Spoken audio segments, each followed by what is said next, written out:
how are you? We have some Q&A to do.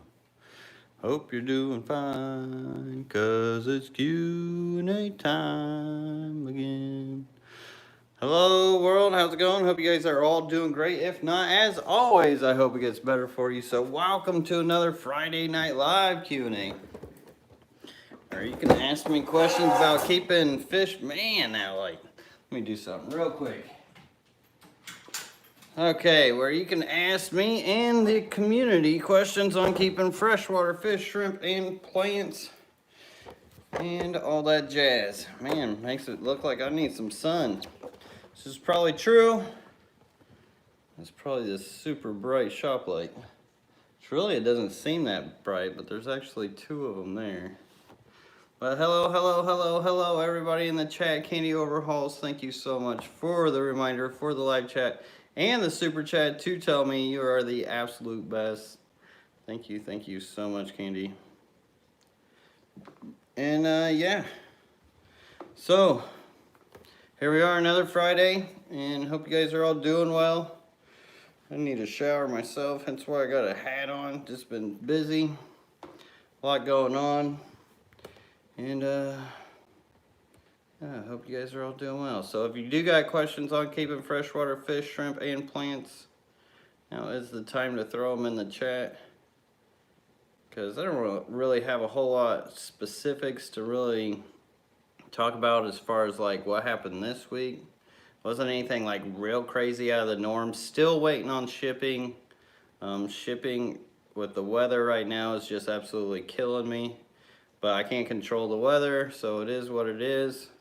That if you guys see some stuff on stock online on the website that is out of stock, big reason why it's out of stock is not the fact that I don't have it, it's the fact that I just can't ship it right now. So I've been trying not to add anything on to the website since I can't, since shipping's, I'm not trying to push any sales since shipping has pretty much halted for me until this weather blows through, which actually looks like next week's gonna be cool again, real cold, and then the week after that should be good. I just can't risk, since I ship nothing but live stuff, fish and shrimp, I just can't risk it. It's not worth it to them. And Danikin Aquatics, thank you so much for the $5 super chat. Says, what's up, bro? Friday night? Oh yeah. I'm actually gonna roll all the way up here. I think that'll be a better view. I was trying to get more fish tanks back there. But Danikin, thank you so much for the $5 super chat. And I believe Danikin Aquatics will be going live after I do here. So always great to see you in here, Danikin. And also, J-Rad Ironman, thank you so much for a $2 super chat. Says, hello, Lucas. Hello, J-Rad. Always great to see you in here as well. Hope your shrimp adventures are going well. Man, I'm a bit tired today, I won't lie. Adam M says, what happens if I never cull my Blue Dream colony? It's a really good question. I guess it all depends on where it all started from, what kind of mutations it's already throwing.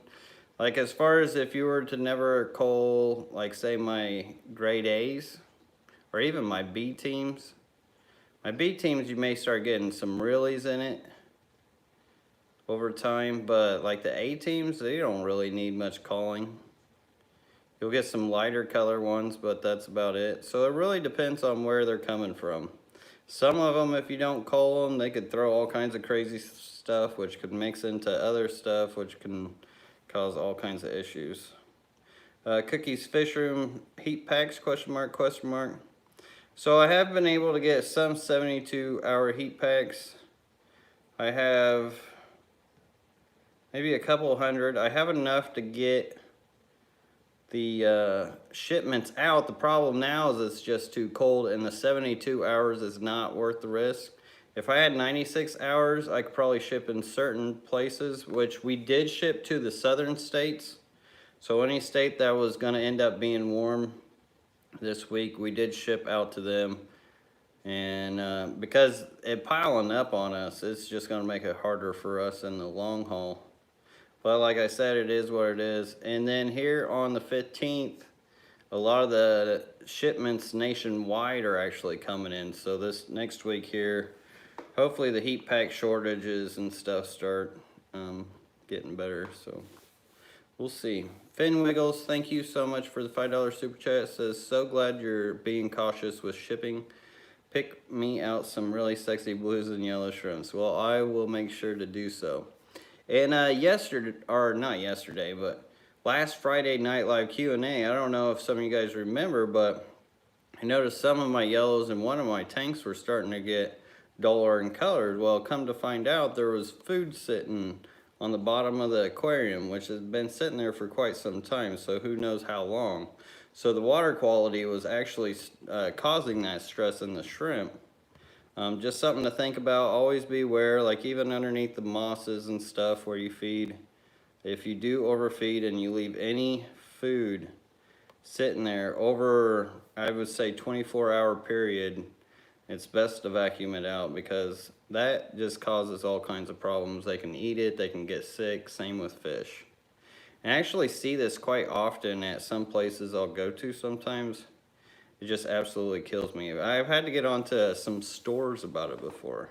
Like, you can't leave that in there, it'll kill them. It's the #1 killer of fish, if you ask me. It's that leftover food. But I'll be sure to pick you some nice ones out, Finn Wiggles, and thank you so much for the $5 super chat. And yeah, I mean, I can't send these guys to their death, so it's just, it is what it is. I'm gonna go broke doing it, but I don't care.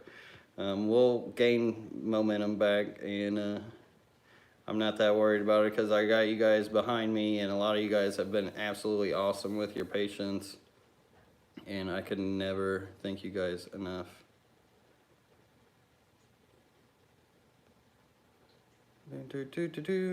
I need your channel sticker. Yeah, I need to get some more channel stickers. I need to get a hold of Jadrin Aquatics. He's another YouTuber. He does stickers and stuff. I need to go through him. Pew Fishstone says, will shrimp eggs hatch when eggs get so big that mother cannot hold them and she drops them? I'm really not sure. That's a great question. I haven't seen any like actual evidence of my own to really say yes or no. So I guess it depends on what stage they are. There's a chance that maybe they can, because I don't think they're really eating much off of the mom as much as like the egg. I don't know if they have a yolk sac or what within a shrimp egg. I haven't really got that deep into shrimp eggs.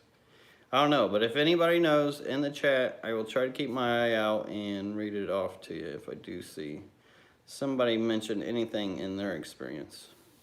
Because that's a great thing about this community is like, I experience a lot with the hundreds of tanks I keep, but there's so many other people doing different things, and there's a million ways to do this and all kinds of different ecosystems you can create that if I haven't done it, somebody in here has probably taken the attention and time to understand it and do it themselves. So we'll see. Farm Fish and Freedom says it's going to be negative here in southern Kansas Sunday. My fish tanks are getting colder. Yes, it's been hard keeping this garage warm myself. It's been going to 71 at night, but this little space heater, this is all I really got going on in here. It has done an amazing job considering there's quite a bit of draft that comes through here. But if you notice, I butted up against the tanks here. That way the warmth will hopefully radiate off into some of these tanks. But I do have, like this tank's got a heater. This tank's got a heater. So these have heaters as well. They don't run real warm, but they act kind of like a space heater like I just showed you. So if you do have a bigger tank in your bigger tanks and you have a big fish room, if you are to throw your heaters into the bottom, I would always go towards the bottom tanks. That way the heat can rise, but you can actually turn those big aquariums into like radiator heaters to help your fish room if you are battling with the cooler temperatures. And it's been negatives here too. It's been at least with the wind chill, not so much the regular temperature, but definitely with the wind chill. Yeah, but it is absolutely cold everywhere. I even know down in Florida it was getting pretty nippy, and Dallas, Texas, I think got to like 30 some degrees, which is crazy.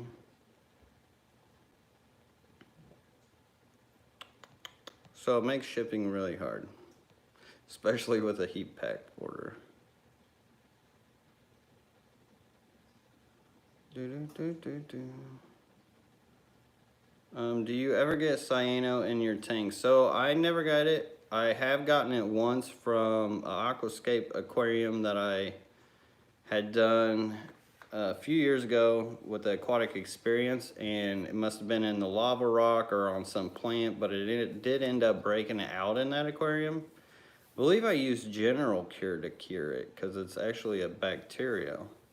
So if you treat any kind of bacteria meds like General Cure, it'll actually get rid of it. Matthew Clayton, thank you so much for the $5 super chat. Says, hi Lucas, I've had a bristlenose for 2 weeks.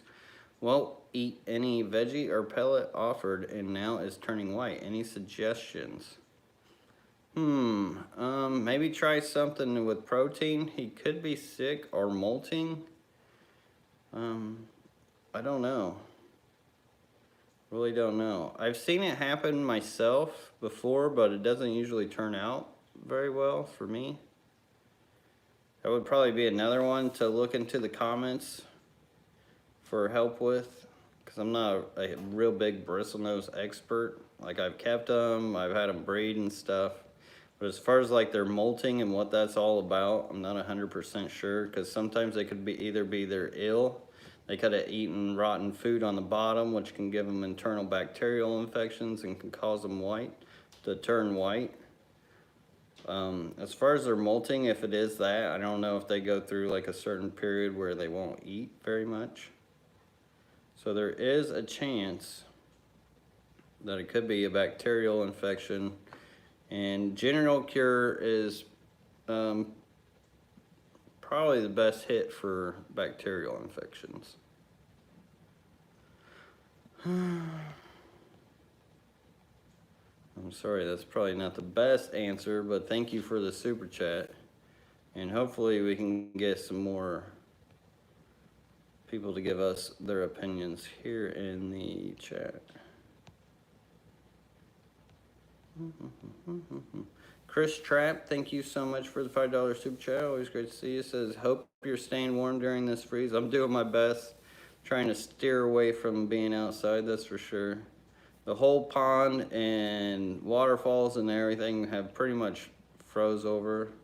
Still flowing, but it is pretty frozen. How warm do you keep your shrimp tanks? So I prefer to keep them in the low 70s. So around 73, 74. As long as you're like 70 to 75, that's great. Anything higher, their metabolism starts going faster, which means you're gonna have to feed them more. They do breed quite a bit, and will breed faster, but they can also burn themselves out breeding too much and overpopulate at higher degrees. And then on top of feeding them more food, it becomes a water quality issue where it becomes more to balance. So something to think about when you're running shrimp like that. And then of course, when you're running lower temperatures, say you're 65 between 70, they're gonna eat slower. They're not gonna eat as much.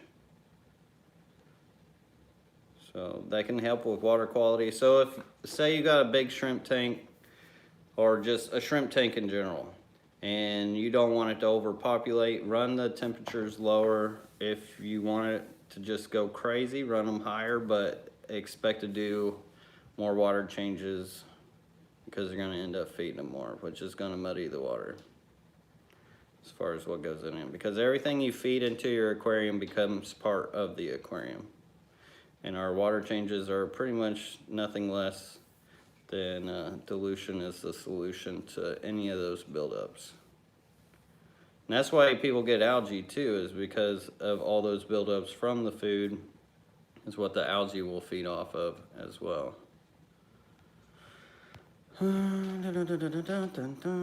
Pipes froze yesterday. Yeah, if you have any issues with frozen pipes, always leave it just a drip somewhere. There's usually enough to keep your pipes from freezing fully, but yeah, it's a pain if they end up freezing. Lucas, what color shrimp would you show well on natural color sand? I don't want them to blend into the sand too. So if you're going with a natural color sand, like a lighter color, I would go more towards the Blue Dreams or the Black Rose or the orange neocaridinias. Then as far as like the caridinia types of species, which you can do this even though they do take acidic buffers, as long as you're running acidic water, you could either do it with you could either age it with catappa leaves, peat moss, sphagnum moss to get the acidity within the water before you can put it in a tank. You can actually get it away with the sand tank that way. And, or you could bury the active acidic substrate underneath the sand. So you can keep caridinias on sand, which those don't usually blend out their colors because they just don't change colors stress-wise so much. So it all depends on what shrimp you want. With the neocaridinias, they're super easy. I don't know what kind of water you're dealing with. If you got softer water you're dealing with, you may want to go to the caridinias and think about that. And then as far as that goes, as long as it doesn't have a whole lot of white in it, it shouldn't blend too much with the caridinias.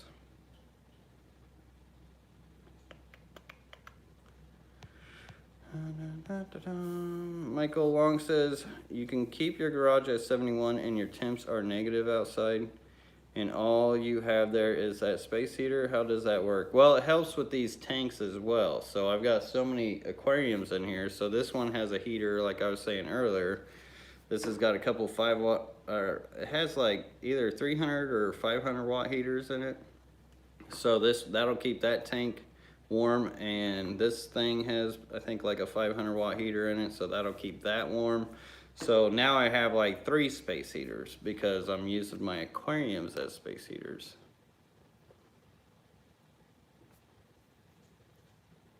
And then with like my stand too, I don't know if I did it to this, but it's not a bad idea when you're setting up your stands, especially in a garage and somewhere where it'll get cool.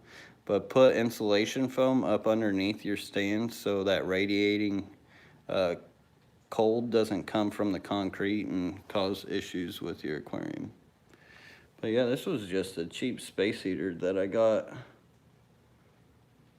I run it at 80 in eco, and I'm sure it's just constantly running.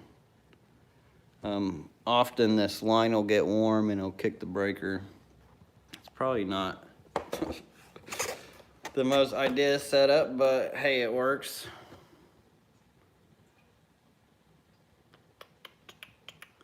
And I can't wait for this weather to go away either.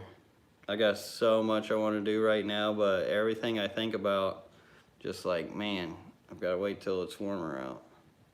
Because just for space to do like projects and everything, I guess it's not even worth going outside in this weather. Any tips for breeding Kobatai, Rasboras? So they are egg scatterers. You don't need a real big tank. You can go from 10 gallons. Actually, probably better to do it in a smaller tank. But you can get like a cup with some moss and have like either a bare bottom or just gravel rock or even sand. But they should breed off into that cup of moss and give you some eggs that way. The best thing to do is trigger them with live foods or even like frozen bloodworms or something like that. That could help trigger them breeding. Brine shrimp would be good. Brine shrimp would be really, really good because Corey from Aquarium Co-op was talking about this the other day in one of his brine shrimp videos that he was talking about. He was selling this brine breeder thingamabob, and I actually ended up buying 2 of them. I was like, wow, that actually looks like it'd be more manageable. So, and I've been wanting to get more into live food because it really does trigger breeding. And he made a lot of sense when he said that if the fish see like a lot of the brine shrimp in there and they know that there is a food source for their babies, if they do have babies, it can trigger them to be more susceptible to breeding, which makes absolute sense to me. So I would definitely look into feeding them something like that to help trigger it. And then as far as, I think they do like the softer acidic water when it comes to breeding. They're not like one of the fish that need filters and need all the extra babying like they say they do. They can be kept in no filter tanks. What's the best temp for keeping neon swordtails, first time owning swordtails? I would say pretty much any fish, most fish, as long as you're within, if you're in the mid 70s, you can pretty much keep anything. Now there are a few fish with exceptions to that, but very few. And swordtails, they can go as cool as like 65, as higher than 80. Usually people don't keep anything out of those ranges. I mean, they could even go into the 90s and stuff. I've seen them outside in the summertime in some really warm temps. And I'm sure they could go as far as down to 60, but I don't know if I would really recommend it. As far as not a constant too, that's another thing too. When we're talking about temperatures, we're mostly talking about their constant temperature. Like in Mother Nature, there's always a swing no matter where they're at, because there's cooling waters and there's warmer waters and whatnot, and nighttime, daytime temperatures.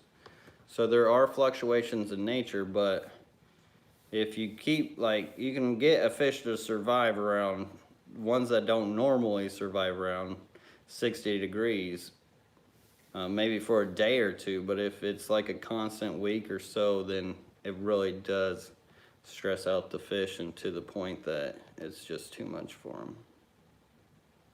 So that's something to think about as well. But as long as you're in the mid 70s for most fish, then you're all good. That goes for swordtails. Guppy Barn Aquatics, thank you so much for the $5 super chat. Says, I cannot wait for patio pond season. I love watching your channel. Well, thank you, Guppy Barn Aquatics. I appreciate it. The super chat and for watching the channel. And yeah, I cannot wait either. I actually got a little clip earlier today looking for some pruners, because I've actually got to cut all this back, which kind of sucks. It's really cool being a jungle back there. Kind of hard for you guys to see. You guys haven't seen it. Let me flip you guys over. But it's like a jungle over there, but there's aphids all over that. So I had to go find my pruners, and I went out there, checked out all my patio ponds, and they're all staying pretty warm. So that's good with the insulated heaters. But it's still, at the same time, I don't want to go out there and mess with them, because, well, it's freezing. But thank you for the $5 super chat. And I am trying to make a video on all that and how I'm going to tackle that. And I guess it would be a good time for me to ask you guys a question on what would you guys do if you had aphids in an aquarium. Now, a big reason why I have them is just because it is so cold outside, and being in the garage, I'm sure they came in some way. But usually they're fought with oil or oil substances and water, and oil doesn't usually mix. And it's not a very common problem for people because most people don't grow their plants up and out of their aquarium like I do. I mean, some do, but not many, so it's not a subject that has been touched on very much. And I'm still kind of at loss of what I should do with them. So maybe you guys have some suggestions, and I will keep my eyes out and open for those. Hi Lucas, is there a fish that you would like to try that you haven't had before? Not really. Not off the top of my head. I've kind of gone through them. There's a lot of Tetras out there that I haven't messed with that I would like to, probably, but I couldn't tell you like exact names. If I saw a list, I'd be like, okay, yeah, I haven't done that one, haven't done that one, haven't done that one. But besides that, there's not any like crazy one like Like I wish I gotta find it, I like to find the ones that you never knew you needed to find. Those are my favorites. Mr. X 2010 says, Lucas, just curious, what is up with the 50 lowboy? Anything in works? So I don't have a 50 lowboy myself, but they are absolutely cool. Yeah, most anything can fit in it as long as it's not like, of course, a big cichlid. I don't know if I would do discus in it because it's just shallow water. But as far as like the smaller nano type fish or like rainbows, angelfish might be a stretch just because of the height. But a lot of the fish that we get, like tetras, rasboras, rainbow fish, danios, things like that, guppies, they all kind of, even shrimp, shellies, they all kind of prefer the shallower water. So if you're going to do a lowboy, 50 lowboy, think about that. But I personally don't have one. I tried to have these big lowboys where they were like lowboys on steroids, but my stand is just not up to par. Ugh, kills me. So I'm going to turn those into dart frog tanks or something. Like this one, I could probably still fill up with like maybe that much water. So I could keep stuff in there. But this whole system's shot now. Shot. If you guys haven't heard, this thing cracked all the way down across the bottom panel. Womp womp. So now I'm gonna mess with that. Let's see here. Kawanu, I hope I said that right. Thank you so much for the $5 super chat. It says, lost some Cory cats and down to 2. But now the 2 have bred twice so far, and I am back up to around 30 emerald Corys. Well, that is awesome. You gotta love that. That is awesome.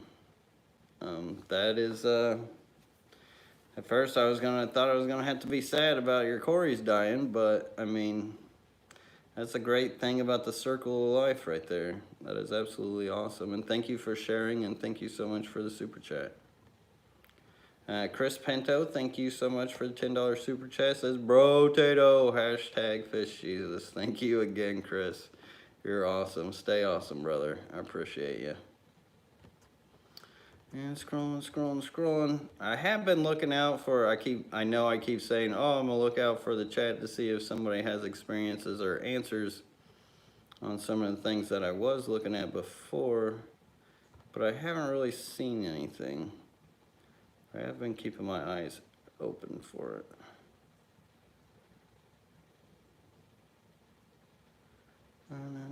Melissa Foster says, need help badly, lost a German ram today after 3 days with a white spot on lip that literally ate through his mouth. Wow. Everyone else is fine, but treating 2 days with Maricin eggs help.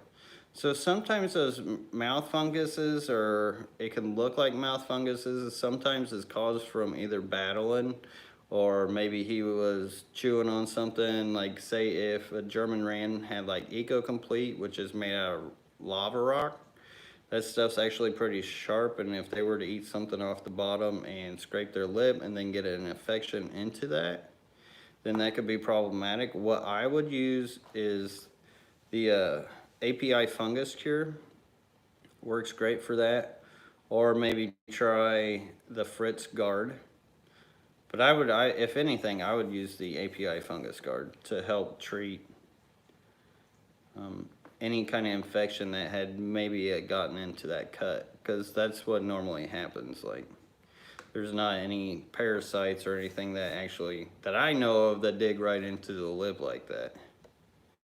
So it's usually caused from a cut and then followed by an infection. Ruby Reef makes this rally stuff that works real well too.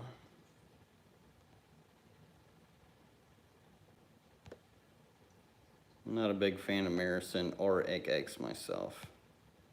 And Egg-X, I don't know if it would even really do anything besides maybe agitate it as well.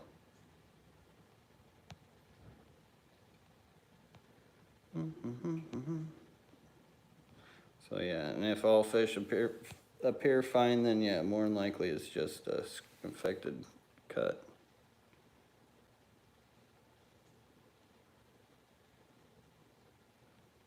CH Aquatics says those this brine filter hatcheries are a major quality of life improvement. I can imagine. I can imagine. I thought it looked like a great idea.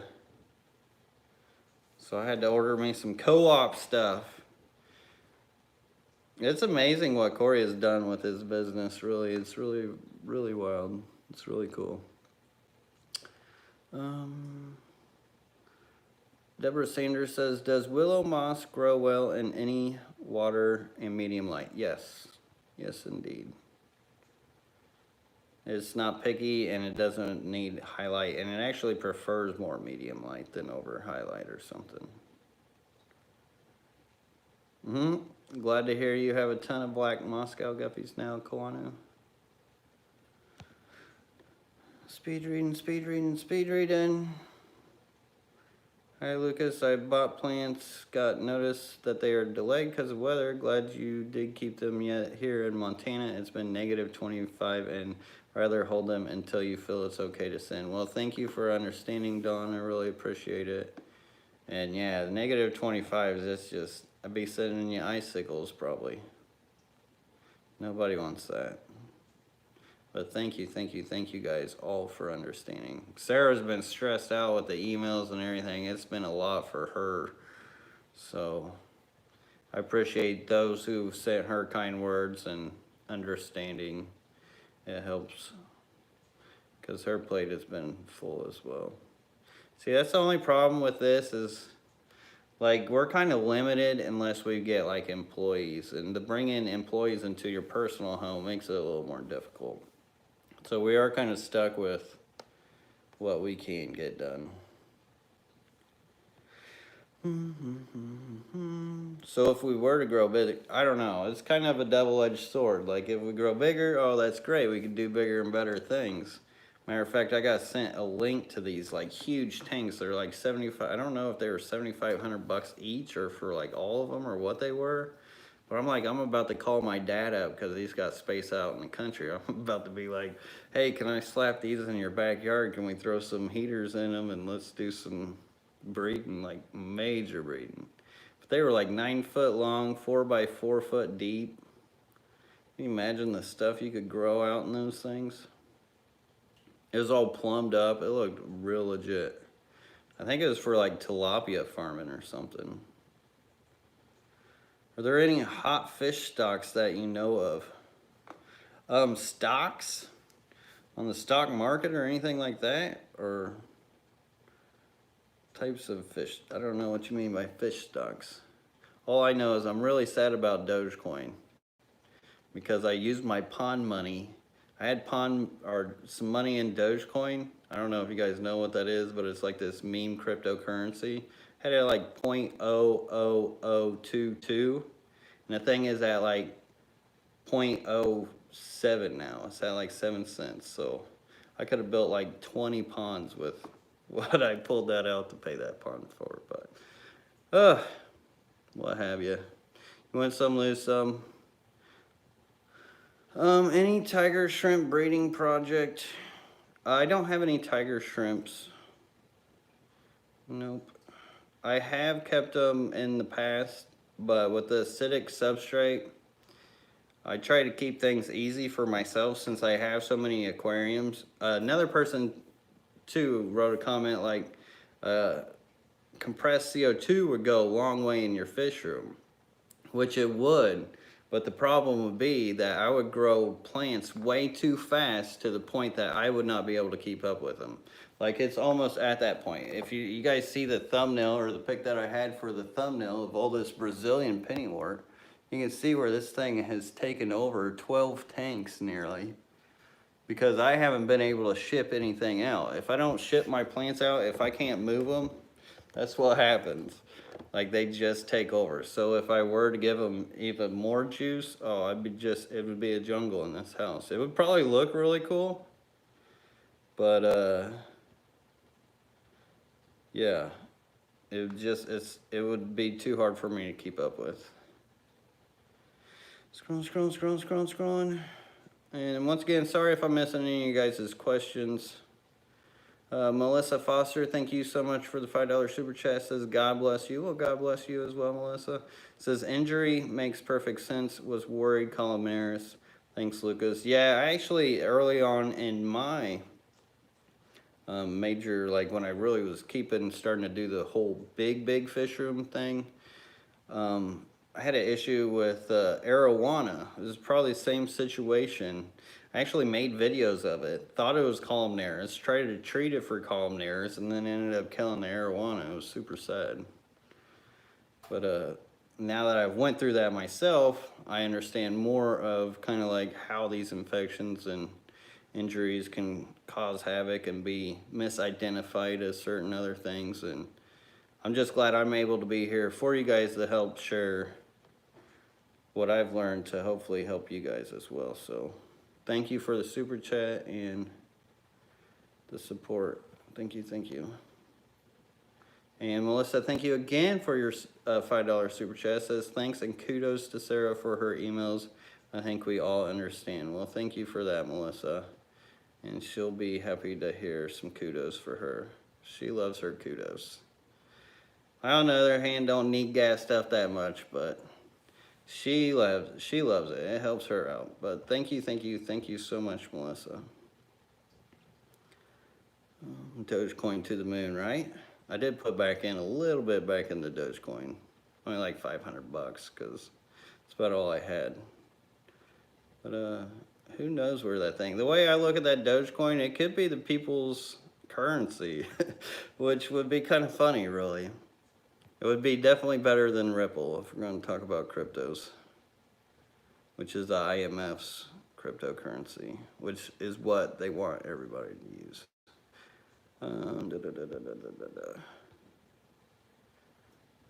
Casville Deacon says you could also get some sticky traps and lay those on top of the plants with the aphids. So currently I have, since this tank was full of guppies, I ended up putting these 75s down here, and now they're full of guppies. So luckily, if any do fall or go that way, they're going to go down into a guppy feeding frenzy. But at this point, there's so many over there that I'd need a lot of tape.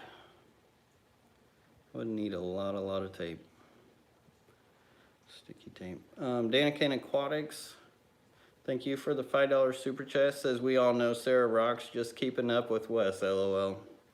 Yeah, Wes is actually, we're pretty lucky with how he handles himself. He's pretty independent on his own. So it's not too much with Wes, but yeah, she definitely helps. It would be hard to keep this household and this business without her. She actually does a lot for this business. Whether it be emails, labels, taping up the boxes. She helps with the shipping. She helps with the grabbing of stuff, all that stuff.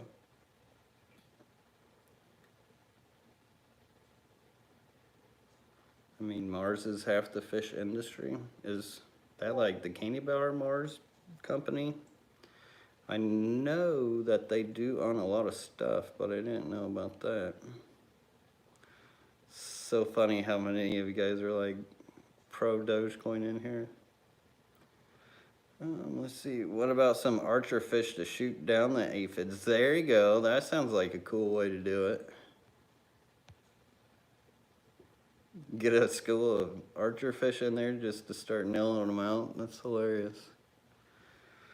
Have you ever kept Caradinia prop and quia? I got a couple supposed orange bee shrimp at Petco for cheap, but I've been reading all over the internet that they aren't orange neos, but the Caradinia proquinquia. That's the first time I ever heard of the proquinquia species. So no, I've never kept those. I'd actually have to Google that one. Matter of fact, since I've never heard of it, excuse my hand, take a little picture of the screen there. That way I can Google that later and look into them. Tyler Fuston, thank you so much for the $10 super chat. Says, appreciate the live shows. Don't stop. Anyways, have you considered selling bamboo shrimp And do you keep any, and do you know their parameters? So I don't actually sell any bamboo shrimp. Haven't really considered it. I'm not sure how you would breed those. Since I don't resell things, everything that I sell is all homegrown. Like if it was not raised and grown in here, it doesn't get sold.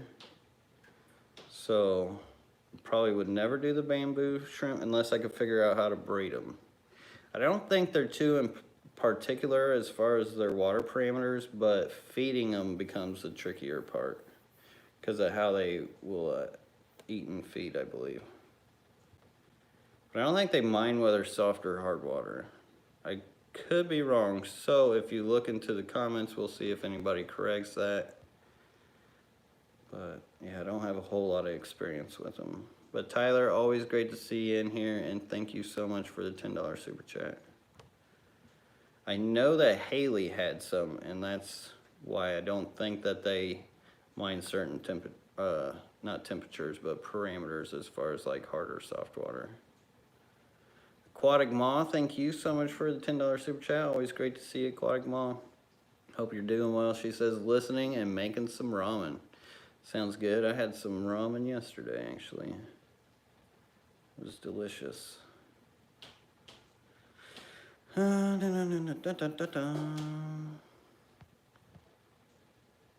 it wasn't like the regular pack bag ramen either, though, which isn't bad. Kelly Bender says, when and where was the last time anyone saw any goldie-eyed Kai rainbow fish for sale anywhere? You know what, Kelly? I was actually thinking about this earlier today, of how I've really been slacking off on my rainbow fish and my breeding. Like the whole point of this system that I was making that ended up getting that tank busted and pretty much halted the whole system was for the fact to breed out and grow out a ton of rainbow fish. So now I got to go to a plan B, which I do have this that I've been working over here on this side, which I can grow. I guess I could grow the babies out in the containers and then do the whole sump thing. But it's gone from maybe 100 gallons from what was going to be about 600 gallons to grow them out in. Because with the rainbow fish, to really get them grown out, you really got to change the water out quite a bit and to really get the size fast enough to make it worth the time and effort to pull the eggs and raise them up and everything else. But if I don't get to breeding these rainbow fish sooner than later, I'm going to be in trouble because they're getting older. Like a lot of my fish are getting older. And not all of them are that easy to find. And the hardest part about breeding the rainbow fish too is they're better breeding at a younger age than an older age. So my big ones that I got in the tank, they're not going to breed, especially if I move them. They're not going to breed as well as like some young adults would. But yeah, I don't know the last time I've seen anybody selling goldie-eyed Kais. I don't know anybody who has besides Gary Lang and I. Besides Oddball Aquatics, which isn't all Oddball Aquatics, but Oddball Aquatics, which is Eric Bodrock. I don't know if he has any Decay or not, but he may.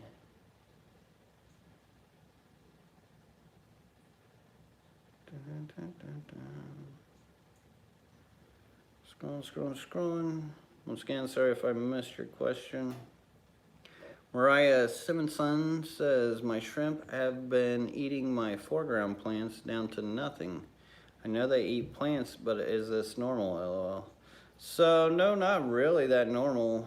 I don't know what kind of shrimp you have. That could definitely help me understand what's going on. But for the most part, shrimp will only eat the plants if it's a dying plant. If it's a healthy plant, they won't mess with it. If you have pond snails, sometimes they could be the culprits too. Now, if you had, I don't know what your foreground plant is either, so that doesn't help me much. But if it's something like Microsword that you ended up buying out of like a box store or something like that, there's a possible chance that it was all grown immersed, so all its immersed growth is dying, which makes the shrimp eat the dying material, which could end up giving the shrimp the blame for eating your plants, which they're just probably cleaning up the debris. Now, if you were to feed them better, they probably wouldn't mess with it. So I don't know what your feeding regimen is, but I feed my shrimp every day. I do give them some proteins too, so really hard to tell. But normally they don't go after plants. I've never seen I've never had any issues where my shrimp was just, I was like, dang, them shrimp are just eating up those plants. The orange sun-kissed bee shrimp. Now I've heard of that, but I didn't know that was a propinquia. Let's see, fishy millman, radiocentris, rainbows are on my list. Have you bred them? I haven't, because they do prefer softer water from what I heard from Gary.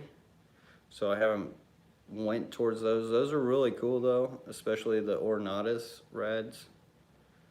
But they do prefer more of the soft acidic water for breeding. Beta lover, does anyone know if I can keep an apple snail with Caridina shrimp? Well, I personally wouldn't, because the Caridina shrimp need acidic water. Apple snails prefer mineralized water, and their shell will get eaten by the acidity of the water. So you're kind of keeping two opposite things with each other. Like, they would get along behavior-wise, everything else, but water parameter-wise, in the long run, the acidity will mess up that apple snail.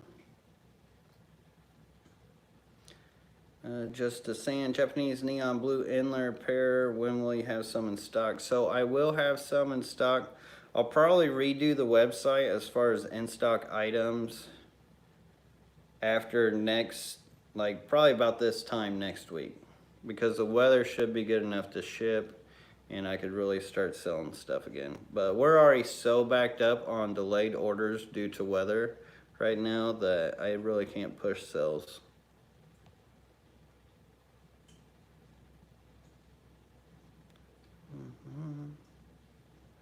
Bruce Fletcher says, I'm not waiting on order, but got a shipment delay email. Interesting. I don't know how she has that set up. I don't know if she's just got like one full book or address system that she does it with. I'm not sure. Not my department, which I guess I should learn more about. Aftershock Aquatics says, hey, notice Riccia and Pearlweed are sold out. Any idea when they will be available? Also, if I pulled cycle sponge filter from a tank for a new shrimp tank tomorrow, will the cherries be okay? So yeah, you can pretty much instantly cycle an aquarium with another sponge filter tank. Get it as dirty as you possibly can, and make that water brown, because even by the time you get up the next day, it should be settled and look clear. But you can't instantly cycle a tank that way. And the Riccia and Pearlweed, just like the fish, should be back up before next Friday. I'll probably do it Thursday or Friday, depending on the weather too. So, I mean, you know how the weathermen are. It's really hard to tell what it's going to be from week to week. But what they say in the next 2 weeks says it is supposed to warm up, so we'll see. I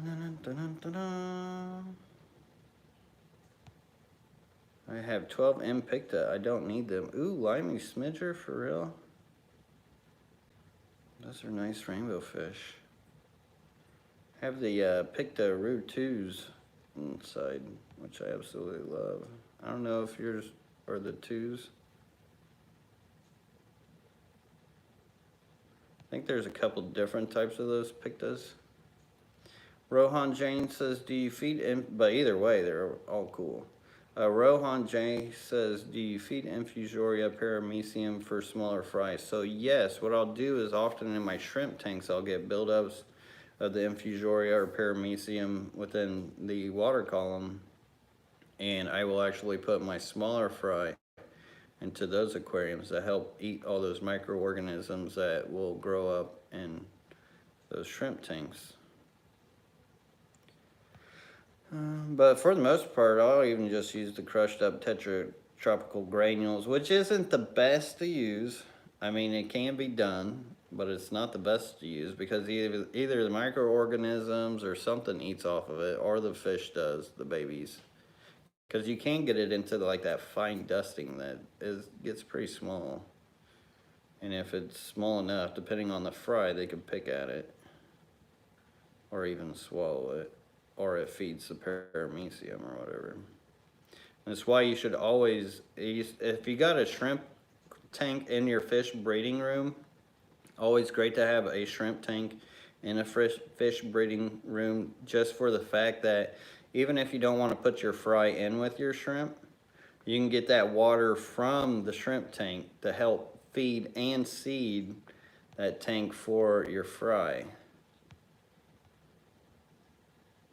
Nurse Beckus, thank you so much for the $10 super chat and the super sticker saying #1 fan. Nurse Beckus, it is always great to see you in here, and hope things are going well for you. And the new job that you had for quite a while now, hope that's doing well. But thank you, Nurse Beckus, I really appreciate it.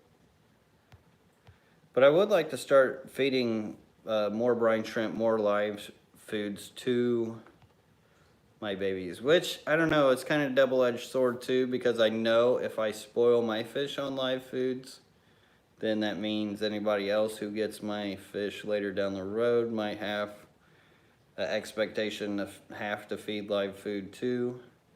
So it does help that I raise and breed everything off of a basic food. That way when it does go to another home and somebody else wants to feed them stuff like that, or something different, or the same, that they won't be too picky and they could end up getting spoiled by other owners and keepers. Just to saying, but at the same time, like, I know the triggering factors of live food and how well it can really make a difference. Like, I've got blackworm cultures going. I need to get those all set up into a system here soon. Just to Sand says Japanese neon oh wait, I already read that. I don't know how I got back to that. Scrolling. Let's see. Devarium Mention says, for a while there I had large masses of these tiny red pinhead-sized bugs on my floating plant islands. Yeah, those could have been aphids. I just kept periodically dunking and agitating the bug-covered plant masses in the tank, hoping to shake some off into the water column to be eaten. It took a while, but I don't have bugs anymore. Interesting. I found some up in a tank over here with my rainbows, and I just put like a paper towel over them, so they'd have to crawl from in between the paper towel and the plant to hopefully go to my fish, or to either drown them. But interesting that was enough that worked for you, for the aphids. Mariah Simpson says, I have neo-caridina colored ghost shrimp and a mono shrimp and just guppies. I got the plant at PetSmart. I do have shrimp food and feed them both every day, but my fish eat their food. Yeah, sounds like you got a lot going on in that aquarium, and the monos actually can potentially eat some of your plants. Like, they're crazy eaters. Same with ghost shrimp. There are also some certain ghost shrimps that are actually grass shrimp as well. So if anybody's eating them, it would probably be your monos or ghost shrimp. See, neocaridinias and caridinias aren't likely to eat plants like that, but grass shrimp and monos, especially monos, they love to eat anything. But they don't often go over to healthy plants, but the ghost shrimp I think do. So saying that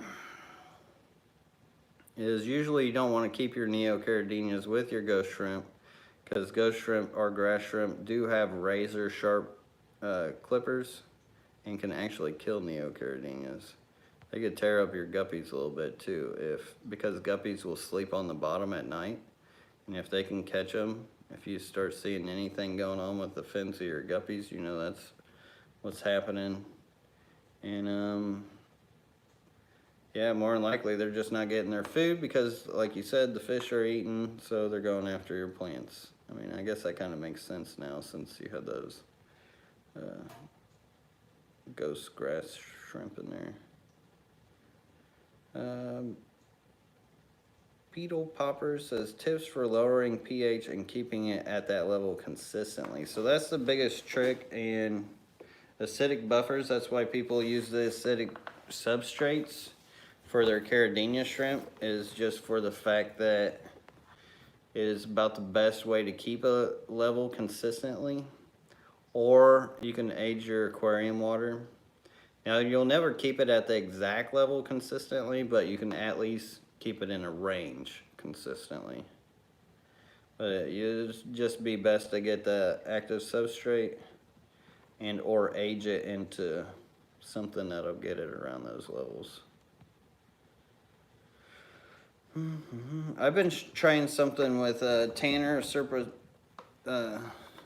Design. He had this substrate that he gave me, had sphagnum moss, peat moss, and all kinds of things in it, which kind of works like an active substrate as well. But then, say you have that active substrate and you keep doing water changes with really hard water, then it just becomes super, super problematic, because you're just gonna mineralize any of that stuff that would cause the acidity, which you can do. Because that mineralization, I've seen a creek so mineralized to the point it fossilized everything within the creek. It was in St. John Island. I did a video where I took a tank out there and made a scape out of it. It was my Pothos Aquascape tank adventure thing video. And it was so mineralized, everything, leaves, rocks, sticks, were just fossilized in all this mineral hardness. Same thing happened if you do water changes on a acidic substrate with hard water. Javon Horton says, what is your favorite fish to take care of and that you find joy in watching swim so far? I like taking care of the zebra danios, and I like to watch Tetras swim. Hard to pick a favorite fish. Like, I absolutely love watching these guys, but I mean, I like to watch them all for the most part. Like the cardinal tetras, how they school together. If you got a big tank of angelfish, how they school together. Then if you got just like a pair of blue galaras where they just doggy paddle and they're real personable. Some of the Oscars can be real personable. I don't know. I think all fish have their own certain characters that I like to watch. Definitely can't pick favorites. Brennan says, what small fish would eat ostracod but not shrimplets? I have an explosion of them. Guppies. Guppies are good for that. Guppies will eat the shrimplets, so if you're trying to do anything that could fit like an ostracod in their mouth, could probably fit a shrimplet in their mouth. Little tetras like the Kobatai tetras are actually good. Chili Rasboras are good. Those tiny little fish. But the thing with the shrimplet, if you create like a rock pile or a bunch of moss or some kind of area where they can actually go hide that the fish can't get into, which I love using rock piles for, then your shrimplet can be safe while your fish go and eat whatever. Oh man, just one of them days. Just so ready for this winter time to get over. So ready. Irene VD Duel says, I tried balloon belly mollies. I've got one baby left. She's with my last juvenile guppy mill in a 6-gallon with deep substrate implants. Will they be okay?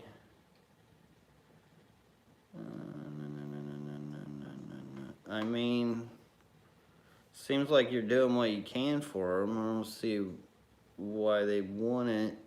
I don't have a lot of experience with the balloon bellies or what actually causes them to have that balloon belly. Is that like a mutation in the swim bladder? There's a chance that that could have been what's causing your problems, is the fact that that genetic mutation could have consequences from them being engineered like that by humans. So, I don't know.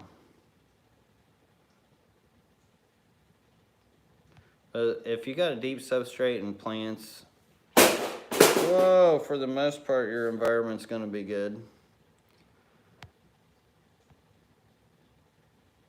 Make it happen, introduce 10 red-eyed tetras to my platy tank. That's another fish I like to watch, is the red-eye.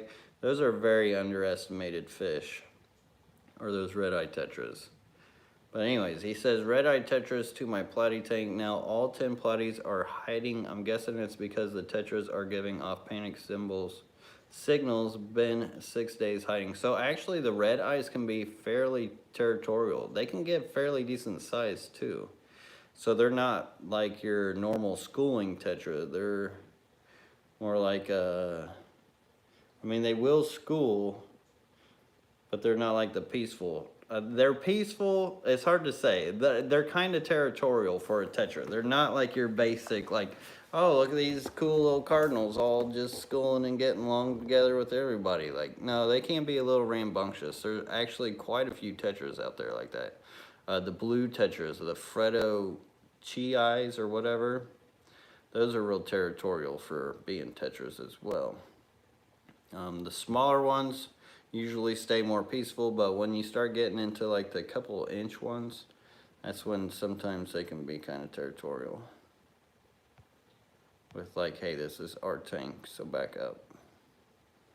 So that could be what's going on. But platies normally can hold their own, so give it some time and see what ends up happening. Maybe there's not enough food, so they are like more spread out in the tank, kind of keeping them back. Swordtails especially, they love, or platies, they love to mouth at stuff, and they're kind of a calmer fish. And those red eyes actually have teeth too, so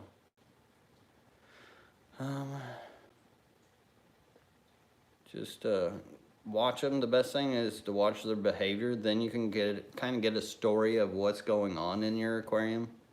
Anytime you guys have any issues like that you're wondering, always spend some time, like, think about what's going on in these fish's minds. Like, why are they doing this? Which, like, fear signals, I guess I could see why you could think that too, because they're kind of being sporadic, kind of going all over the place. But no, those red eyes, they have teeth and they can kind of be picky. Are all crayfish self-cloning? Thanks, Natalie. I don't know. That's a good question. That's a real good question. I know like most are, but I don't know if all are. And Deborah Sanders says, my Amanos are piggies, but they keep things clean. Yes, it's great to have just an aquarium just of Amanos to kind of help clean tanks too if you got a bunch of tanks. Johanna Jean-Francos, I tried my best there, says, why my new submerged grown plant had the base melting, top look fine? I have no idea, brother. So it could have got damaged in shipping, or however you got it, to the point where it dried out and maybe it rotted the base. Or maybe it wasn't grown submerged. Or, well, submerged would be out of the water, right? I don't know. I'm tired right now. Immersed. I think sometimes, what is it? Immersed is out of the water. Submerged would be in the water. So if it was already grown in the water, it shouldn't be a big issue, but could be how it got transported or something that happened in between there. Or it could not like the substrate that it's burying into, which usually isn't the case. Most plants aren't that picky, but some can be. So I would say I don't have enough information in that question. Should I remove the neon tetras from my shrimp tank, or they lose a shrimp from time to time? Yes, neon tetras will definitely piranha out some shrimp, because they got teeth too. For sure, I would definitely separate them. Favorite killifish? You know, I absolutely love the blue gularis. It has been one of my all-time favorite fish.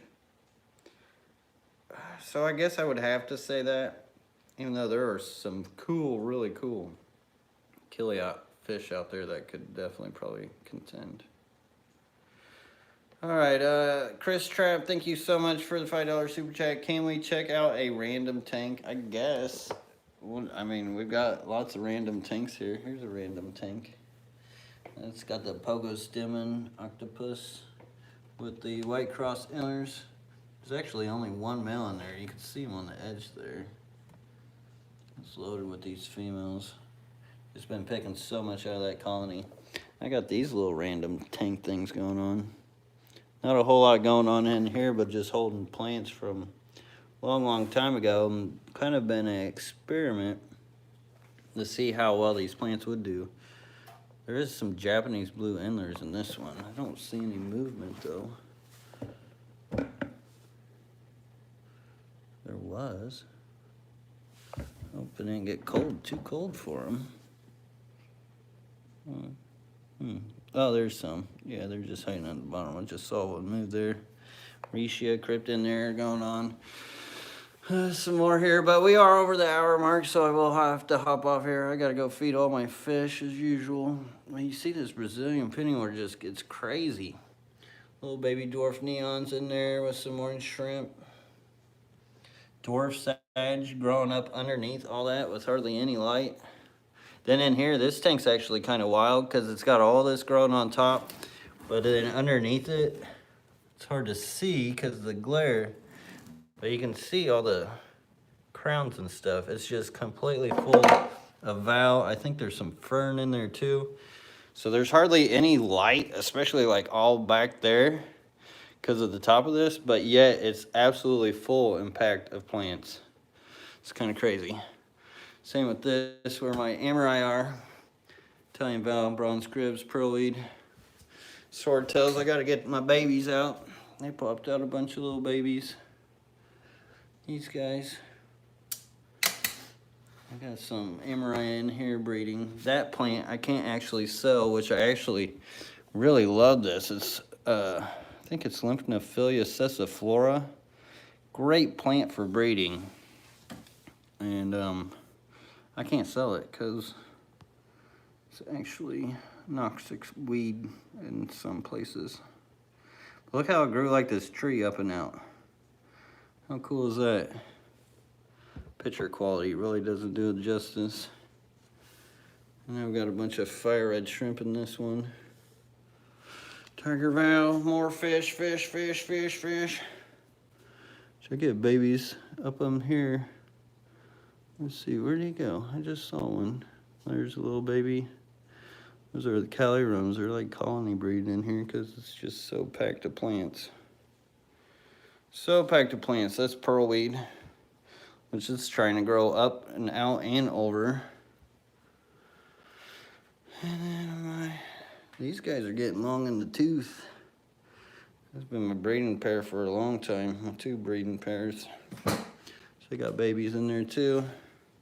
So on and so forth. My Shelleys with their green water. There's a Corey cat came up. Well, and he left. So I'm about to redo all my Shelleys here real soon. Just got to get to it. Rainbow fish, shrimp. But see here, you got all these shrimp with these rainbow fish. Which normally, I mean, I would not suggest people to do this, but I've got rock piles, I got enough coverage in here. See, the adults hang all over the place within the guppy grass, but when the females breed out, they usually tend to stay in these rock piles and underneath the driftwoods, same with the babies. So not until they get old enough and don't fit in these rainbow fish mouths do they come out. You'd be surprised how smart shrimp really are. They're a pretty smart fish. And these guys actually have a bunch of babies at the top too. If you look at these little dots, colony breeding in here. Aren't you little guys? All right, I gotta hop off here because everybody's hungry, as you can see, especially these guys. Well, I tell you what, let's feed these barbs before we hop off here. It's been a while since I've done that. You know what? It's always fun to do. But I appreciate all you guys hanging out with me tonight and joining me for the Q&A. Sorry I wasn't as energetic as usual. You know what? We can't be going 100 all the time. You need green water to keep Daphnia. You can use spirulina, like the spirulina powder. All right, you guys ready? Are you guys ready? Yeah? Yeah? I didn't even drop nothing yet. Okay. See that killifish went by? Boom, boom, boom. There we go. And I have a feeling I'm gonna have to separate these hill trouts and these barbs eventually. So I have seen a lot of contesting between the barbs and the hill trouts. Not per se just from watching them, but I have one barb that has some damage on its side. And then where's the old half-tail barb? There's a barb in here that has like this guy. It's like half a tail. He's like on his deathbed. I'm surprised he's still alive, honestly. But I think the hill trouts got to him and nibbled on him. Or they could be doing it to themselves. But I'm pretty sure it's probably the hill trouts. Because whenever I get, whoa, plants in here, and they get into all breed mode, I think the hill trouts get a little more territorial. And I actually was planning on separating these guys until that tank went down. Which eventually I will, because I still got this tank. So as much as I wanted to do a tank over here, I was going to do the paludarium and a bunch of other containers and rack system on this side. I think I'm going to just use that as like a pond in the middle here. That way I can sit from my chair and chuck food at it and watch the fish eat. And this will end up being, I don't know, some kind of paludarium dart frogs. You can see here on the bottom, womp womp. Which probably, I mean, pretty much. I mean, the tank was level. It was just the weight was too much, I guess. Oof. Anyway. All right, guys, here's a little more. Then I'll hop off here. Feed storm. Old cherry barb's trying to get theirs. This valve is actually a great plant for these fish because they'll keep trimming my valve for me and hopefully they'll keep it growing low. We'll see. I have been throwing lots of guppy grass in here just so they will eat it. And my Taiwan lily is finally starting to grow back. There is jungle val in here, but you can see what they did to the jungle val. You just keep it eaten down, which looks like it's finally starting to get some growth up and out that's not getting eaten. Now that there's all this to eat on too. But this is one of those things that'll take time just due to their behavior. And same here, another val. Tiny little bit, finally growing out. All right, hope you guys all have a great weekend. And thank you all for hanging out, all for the support. Until next time, everybody, peace. Have a great one. I